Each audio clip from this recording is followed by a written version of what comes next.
Stop dismissing what you sense in your spirit just because it hasn't shown up in your circumstances yet. You've been feeling it, a restlessness, a stirring, an ache for something different.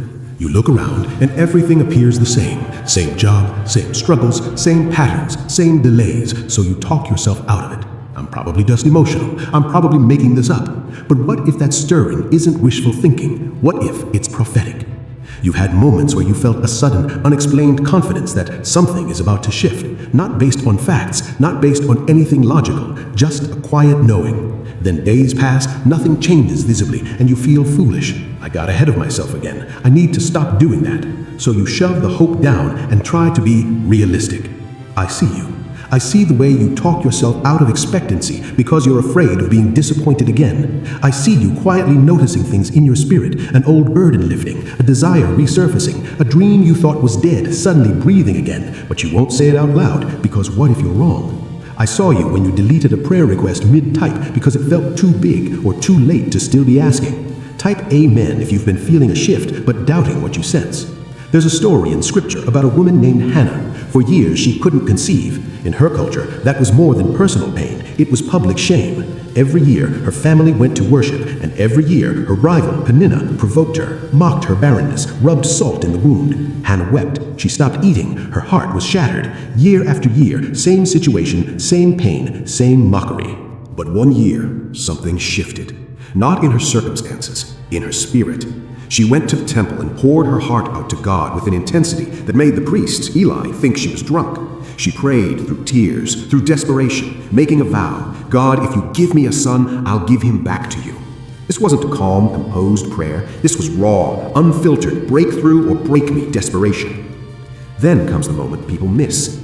After Eli blessed her and said, "Go in peace, and may the God of Israel grant you what you have asked," Scripture says something profound. She went her way and ate something, and her face was no longer downcast. Pause there. Did she have a baby in her arms yet? No. Did Peninnah stop mocking her? No. Did her circumstances visibly change in that moment? No. But something inside Hannah shifted. The heaviness lifted. The despair broke. She walked out different than she walked in, not because her situation changed, but because her spirit received something her eyes couldn't yet see. Within a year, Hannah conceived and gave birth to Samuel, who would become one of Israel's greatest prophets. But notice, the shift in her heart came before the shift in her womb. Here's what you need to understand. When God is about to move, He often signals it in your spirit first, not in your bank account, not in your relationships, not in your circumstances. You'll feel a lifting, a release, a sudden peace where there was chaos, or a sudden fire where there was numbness. That's not random. That's not your imagination. That's the internal shift that precedes the external breakthrough. This is where most people stumble. They assume the shift isn't real until it's visible. But faith doesn't work that way. The thing you're sensing in your spirit, that lightness, that expectancy, that quiet confidence, is often the first sign that heaven is moving on your behalf. Your job is not to dismiss it because you don't have proof. Your job is to steward it, nurture it, and walk in alignment with it. So let me ask you, what have you been feeling lately that you keep explaining away? What burden have you noticed isn't sitting on your chest the same way anymore? What dream have you caught yourself thinking about again after years of silence? What prayer have you whispered that suddenly feels less desperate and more expectant? Pay attention to that.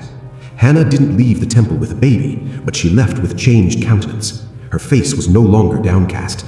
That was the sign, not external proof, internal shift. And that internal shift was the precursor to the miracle she'd been praying for. Your season is changing, even if it doesn't look like it yet.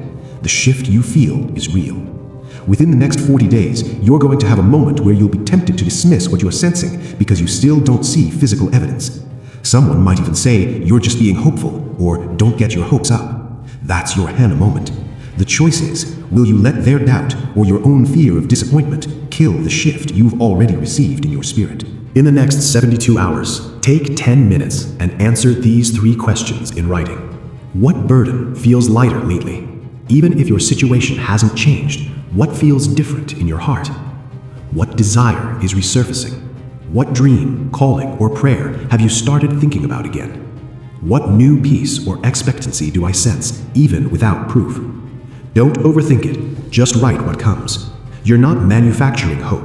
You're acknowledging what God may already be doing internally before it shows up externally. Type amen, if you're willing to honor the shift even before the proof. Now here's the key. Walk like someone who's already received something, even if you're still waiting for it to manifest. That's what Hannah did. She ate. Her face changed. She went back to her normal life, but she went back different. She didn't camp out at the temple begging every day. She didn't spiral into anxiety. She went home and lived like someone who had heard from God, even though nothing had visibly changed yet. That's the walk of faith. Not pretending everything is fine when it's not, but refusing to let the not yet rob you of the peace that comes from knowing God heard you and is moving.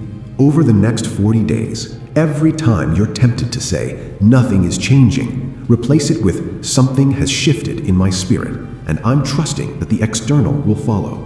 You're not denying reality, you're anchoring yourself to a deeper reality, the one happening in the realm of the spirit before it manifests in the natural.